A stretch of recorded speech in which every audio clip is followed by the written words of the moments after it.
This is the Russini Report.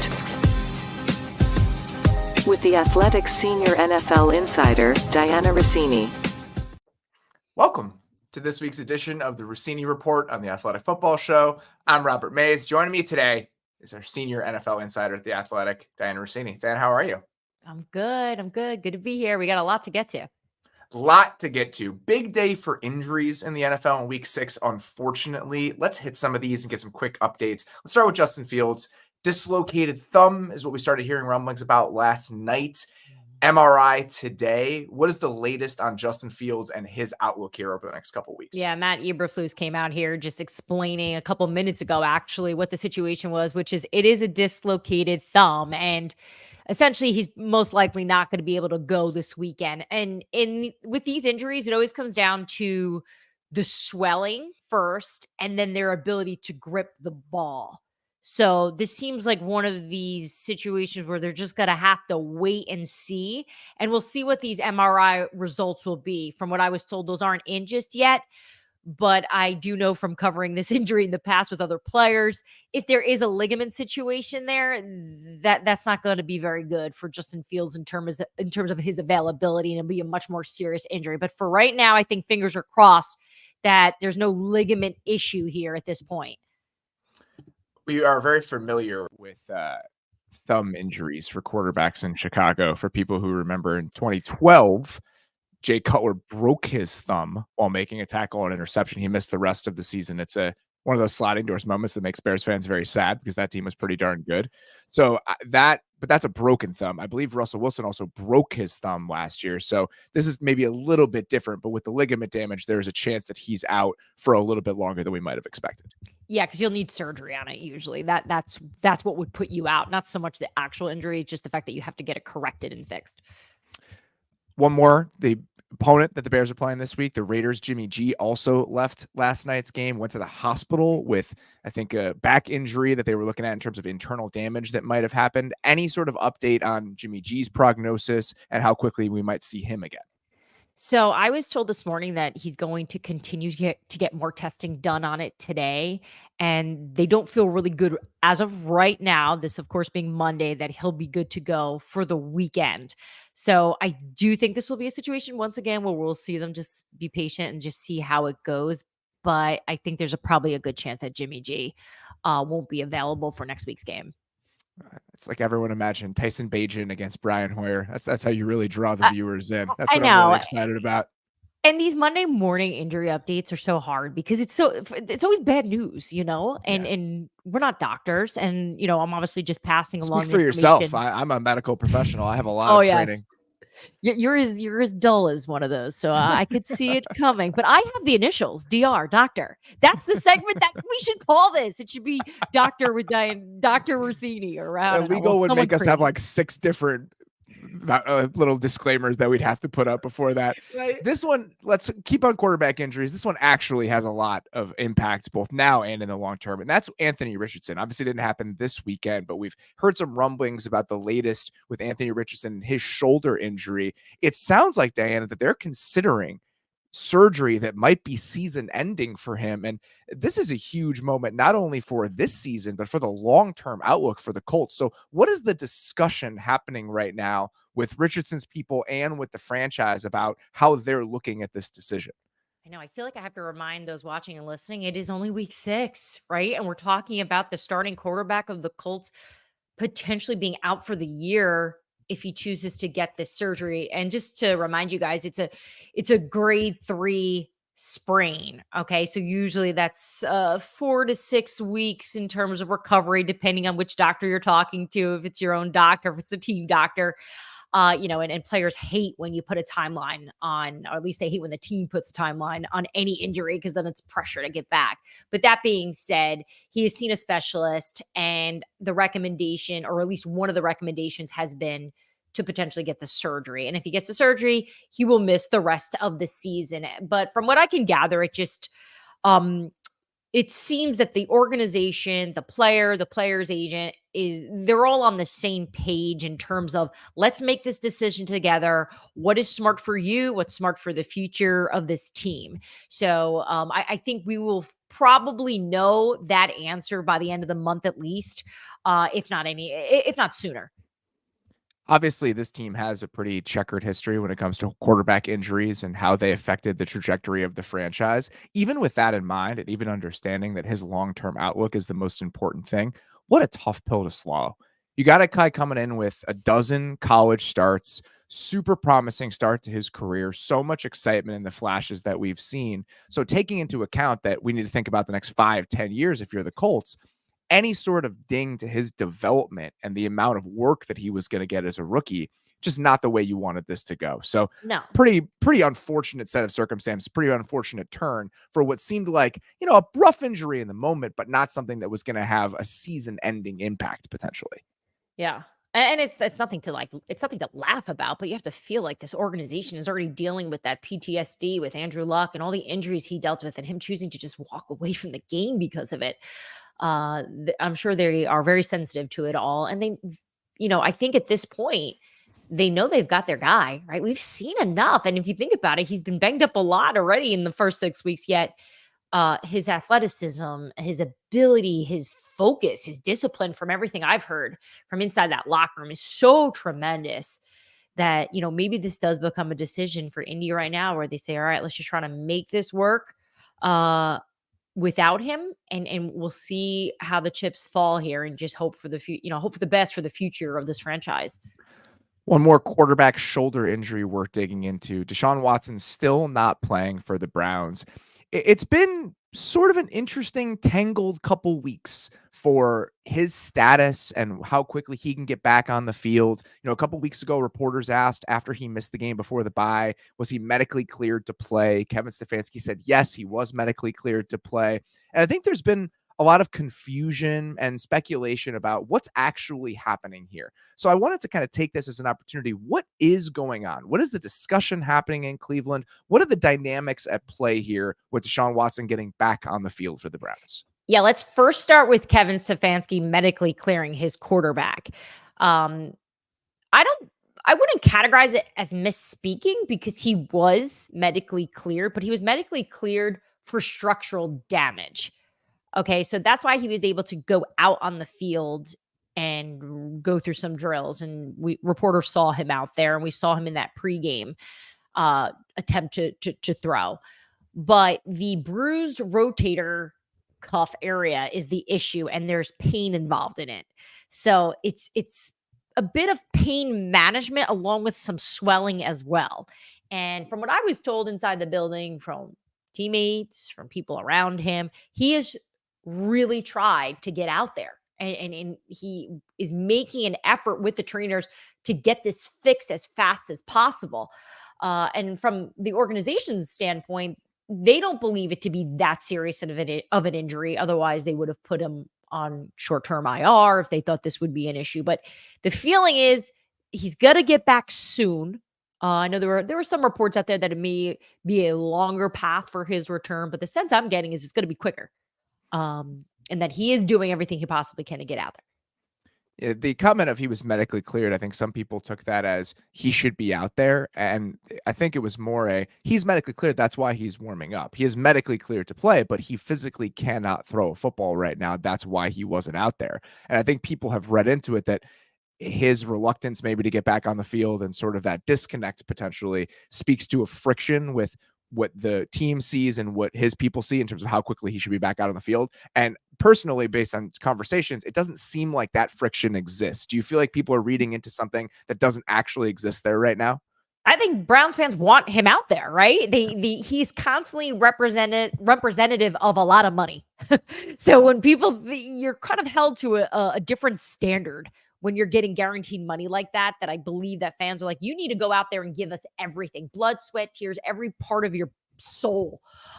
So I don't think he's getting a lot of wiggle room here in understanding that he is dealing with actual pain. So I don't think there's friction with the coaching staff, with the trainers. I think he's trying. I asked a source on Saturday, let's start real basic here. Can he pick up a football? And it was like, yes. Can he throw it? Yes. Can he drive it? No. Right? So if you can't drive the football downfield, you can't play. I mean, it's just not going to look good. It's going to be like some other quarterbacks that we're actually seeing that are healthy that are playing. But that being said, I do think it's getting better, and just from a couple of the shots they showed of him yesterday, I think they'll have some good news there in Cleveland. Ryan Tannehill also banged up yesterday, leaves that game with an ankle injury, carted off the field in London. I know he's getting tests done today, but what is the latest on the Ryan Tannehill ankle injury for the Titans? Man, we're really doing a lot of injuries today. A lot of quarterbacks in It, trouble. it was that sort of day yesterday, This is unfortunately. I mean, every single wild. game, it felt Yeah. like a notable player left the field and did Yeah. not come back. I mean, it was just one of those weeks in the NFL. Yep. So Ryan Tannehill, we saw him on crutches leaving London last night. And they have a bye week. So I think the organization feels that any time is going to be helpful for them right now. I do think they're bracing for him to potentially miss a game, though. I think the seriousness of the ankle situation may call for that. So maybe some time helps him out. Maybe it helps with the swelling. Maybe he feels great after this bye, a couple days off as they try to get back on track in terms of time zone as well. You're dealing with all of their exhaustion from the traveling in London. And so we'll see where that stands. But obviously, I think this is a team that's not performing very well right now. We've seen them enough years where they do struggle early in the year and somehow keep fighting. And then we're talking about them in January. So as much as I want to kind of skip through this topic with you right now, I think we may have to jump in a little bit here and talk Tennessee. Well, this one feels significant just because it almost has as much off-field impact as it does on-field impact. They're 2-4. They're in last place in the AFC South. And this does feel like a team at a crossroads. Ryan Tannehill and the timeline with him, they absolutely can move on after this year. Derrick Henry is not under contract next year. Will Levis, they traded up for in the second round of the draft. They have a new GM that came in this offseason. It feels like a bit of a crossroads moment for the Titans. So where are they at, and what are they thinking as we approach the deadline when it comes to guys like Tannehill, like Derrick Henry? Do you anticipate the Titans being sellers as we get a little bit closer to the trade deadline? You've described it best in the past when we've discussed this team. And when you mentioned the crossroads, it's like the crossroads of it doesn't seem like they're building for the future, but it also doesn't seem like they're doing anything right now to win either. That warrants urgency. Yeah. Right. So it's like they're not good enough from a roster standpoint, and from the level they're so inconsistent, right? There are times where I think their defense is a top 12 defense. And then there's times where the defense doesn't show up and the offense seems pretty good, like we saw last week.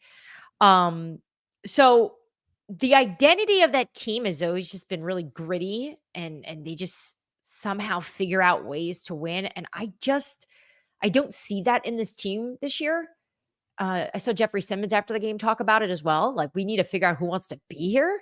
Like, that is a strong statement from especially one when of that's the, what you held that's what you hung your hat on. That's who they were supposed to be. And if they're not that, then what are they? And it's just been such a confusing 9 months. You come into the offseason, Ryan Tannehill, again, we feel like the end is coming. This version of the Titans and what they won a lot of football games, but it feels like they had run out of road a little bit. They go into free agency. They go into the draft. They make a pretty aggressive move to go get Will Levis. And it's like, okay, is that so you can have the quarterback for next year? Because he's not even the backup quarterback right now. So how they've tried to manage these competing timelines, going out and signing DeAndre Hopkins, I just don't understand how it's all supposed to square. And now, again, you're left at this moment where you have to decide, what are we going to try to do? And that the bigger question now, and the most important question now, is even if they wanted to move on from these guys, is there a market for Derrick Henry and Ryan Tannehill at this stage with the contracts that are going to come with them? There just seems to be a lot of bad business right now in terms of this roster. I'm not sure who is to blame. Does this all fall on John Robinson? I don't think John Robinson was the only one making decisions. I don't know if Rand Carthon, the new GM, I don't know if he's been there long enough. I don't know how many of these decisions he's been a part of.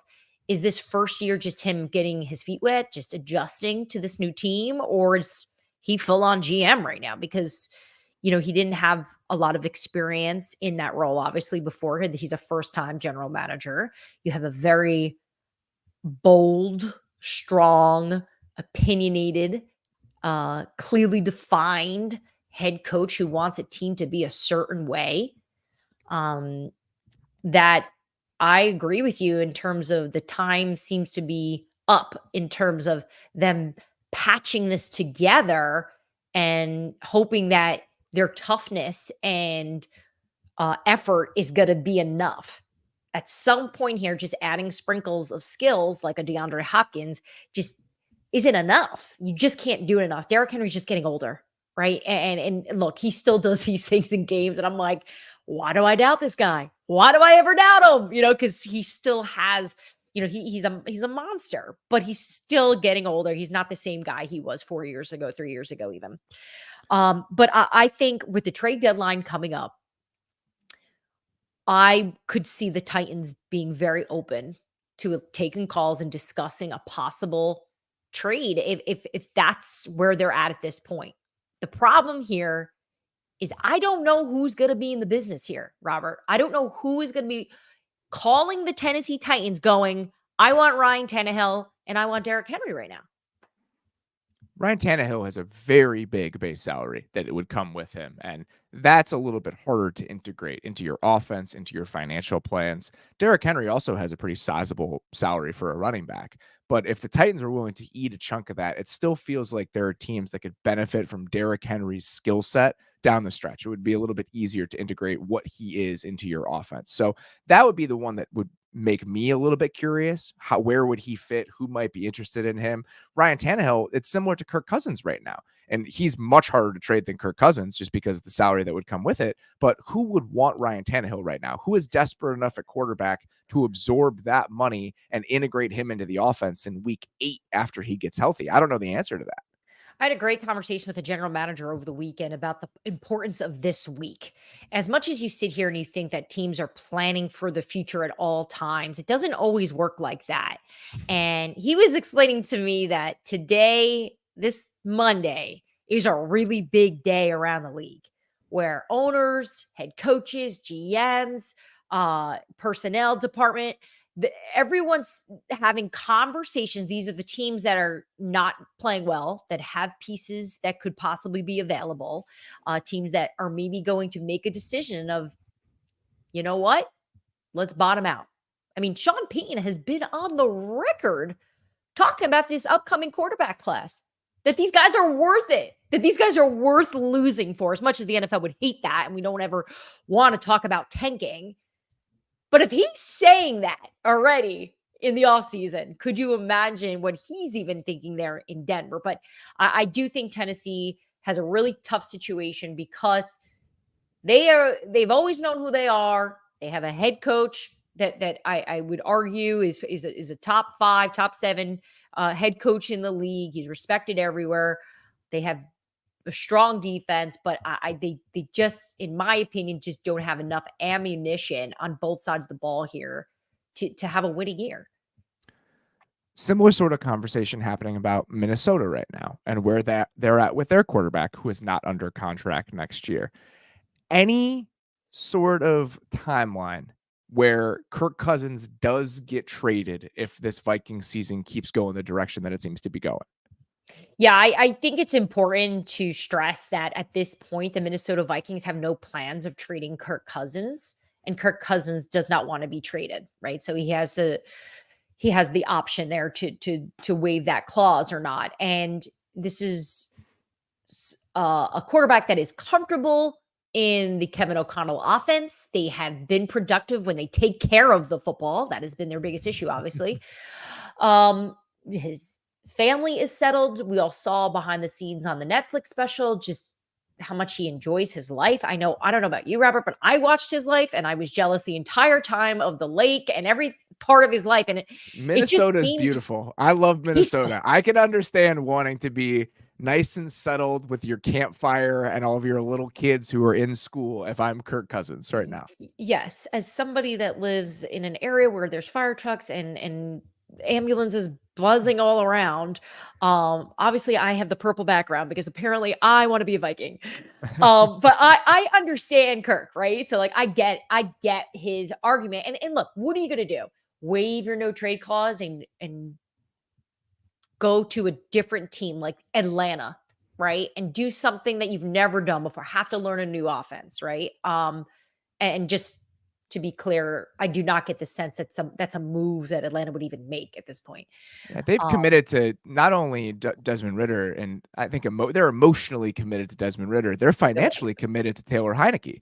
I mean, they gave him a very real premium backup contract. So it seems like their bet is made quarterback wise. The Jets are a team that people keep throwing around. We've seen signs of life from the Jets. Their commitment to Zach Wilson and the familiarity there seems to have won out. So I don't know what the market would even be for Kirk Cousins if he wanted to leave. And by all accounts, talking to people, he is very comfortable. He thinks the best way to kind of keep his family settled and maintain his value as he hits free agency again this spring would be to stay in Minnesota, even if Justin Jefferson is banged up. and Robert, that is something that I don't think enough people are really considering or talking about, that there is a world where Kirk Cousins stays a Viking. You know, where they come up with a contract that works for him. Look, if he wants to make a lot more money, he should hit free agency, no doubt, right? He will make more money. But maybe he's at a point, and I understand not every player thinks like this, but maybe for him, for where he's at, what he's accomplished, what he wants to accomplish, what he wants for his family, staying in Minnesota could be something he'd want to do. I'm sure his agent's going to say no way, but for him, maybe that's an option. So as much as there are some people sitting here thinking there's no way Kirk Cousins is going to be a Viking in 2 weeks, he's going to be a Viking most likely, unless some crazy injury happens and they can convince him. And potentially there's life in Minnesota for Kirk Cousins after this season.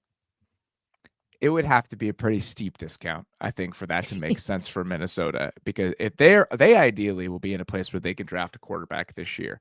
And I think they'd be open to the mentor role, to the slow build up kind of role that we saw for Patrick Mahomes. I think they'd be open to that sort of model, but that model is easier to take on when you're not paying your quarterback $35 million a year. And the Derek Carr contract that he got this offseason, I guarantee you, and I promise you, that Kirk Cousins' people are looking at that deal and thinking we deserve at least that if he's going to hit the market. He's been better than Derek Carr has been over the last couple of years. That's not even, they're still above that. Exactly. So, and that's just, that would be good business, but you never know all the factors. Kirk Cousins has made a lot of money, but I also think that's a sign that he might want to make more money. They've done everything they can to use his leverage in a way that very few players in the history of the league have done. And coming out of this, he still has leverage based on the way that he's playing the position. So how that plays out is going to be fascinating. That lake they were sitting at, he actually owns that lake. That's not even just a public lake. So yeah, someone has to pay for that. Kirk Cousins is going to be on the Vikings very likely for the rest of the season, but I think there are players on that roster who might not be, considering the Vikings timeline and considering their trajectory. Who on Minnesota do you think could get moved by the deadline? So Minnesota is in this space, and you and I have talked about it on this show before, and I know you and Nate have dived into it, where they're retooling without tearing down, right? Because competitive rebuild. That's how they've described it. Competitive. I know. I remember when that came out, and I was like, that's a good way to put it. It's just a good bit of marketing by Kwesi Adofo-Mensah. He went to some sort of PR professional. Yeah. What was Gwyneth Paltrow saying about her divorce? Like an entanglement or something? It was a conscious uncoupling. That's what's happening in Minnesota. That's what it's going to be with Kirk. It's a conscious uncoupling. Right. So when Danielle Hunter goes, they're just going to wave and say, we're uncoupling with you. So Hunter's gotten plenty of phone calls over the last week or so. And look, that makes the most sense, right? Like that is a player that you knew with his contract would be someone that they would have to make available.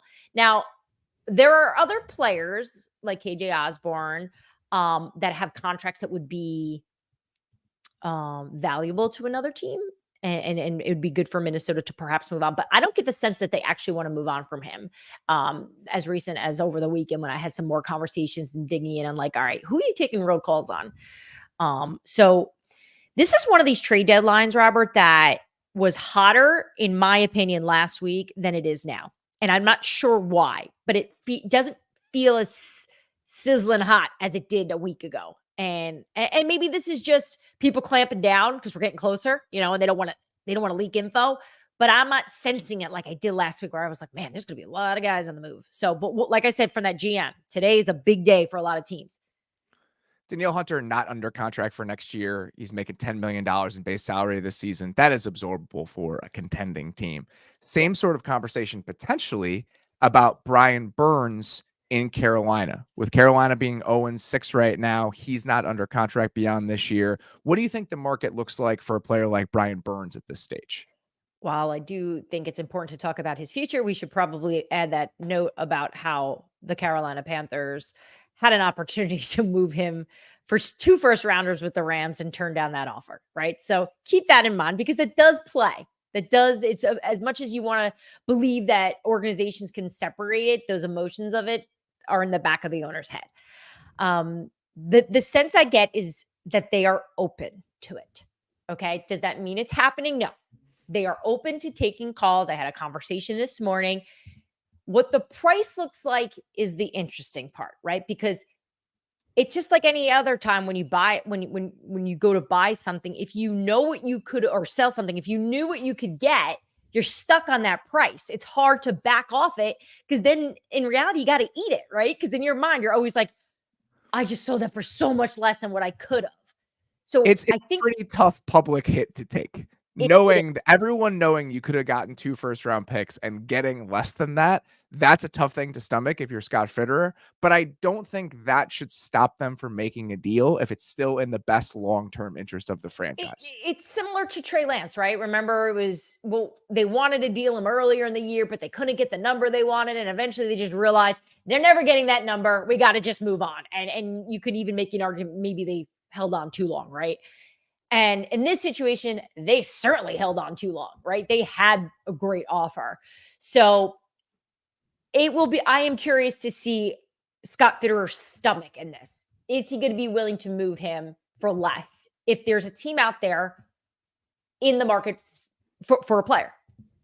If you're not willing to trade a guy for 2 first-round picks, you should immediately sign him to a top-of-the-market deal. And the fact that they didn't end up doing that, and we let Nick Bosa reset the pass rusher market, now you have a couple other guys kind of in that conversation. Is Rashawn Gary going to get a deal that the Panthers potentially balk at when they're thinking about what Brian Burns deserves? So how that unfolds will be really interesting, and I'll be curious to see what the market for him looks like.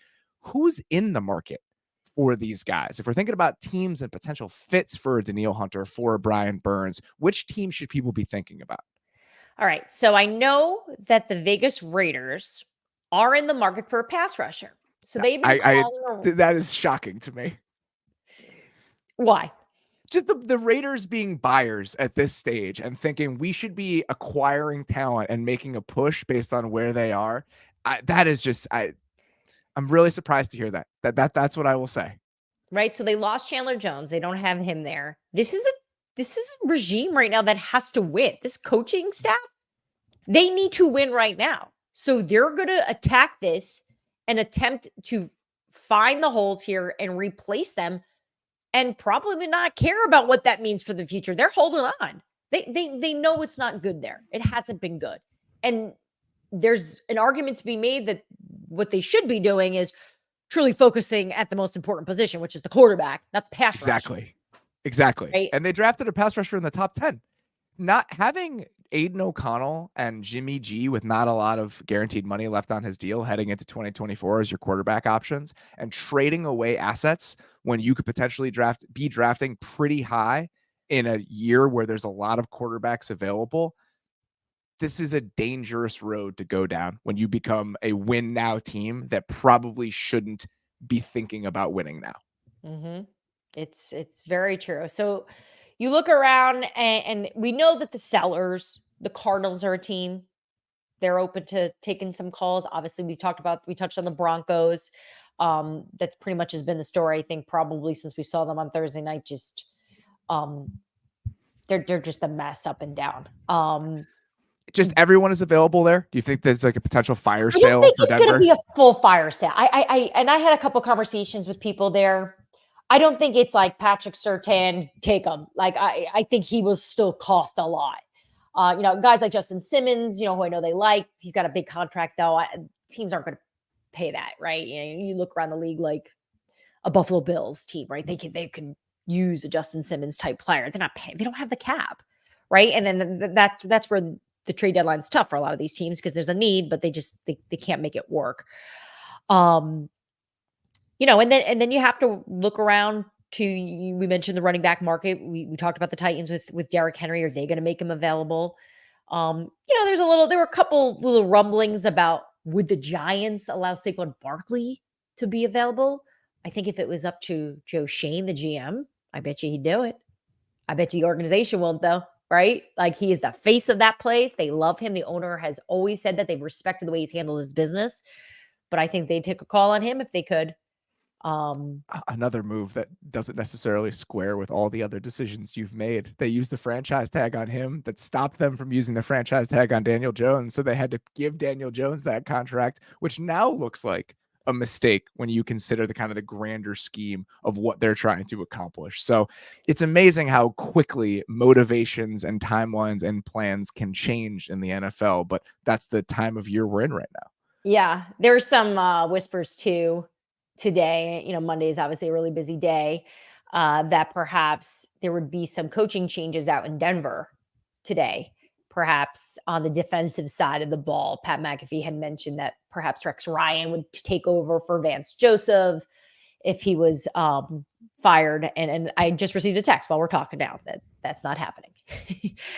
No firings and no Rex Ryan. So that's today on the 16th. We'll see what's on the 17th. But for now, as teams are trying to figure out, I truly believe the next 2 weeks, we're going to figure out which teams are going for next year's quarterback and which teams are going to try to piece this thing together like your Raiders. This is the first rumblings of what's going to happen on the trade deadline. There will be many more here on the Russini Report over the next couple of weeks. Dianna, always great to chat with you. Great to see you again. We'll talk to you next week. See you next week.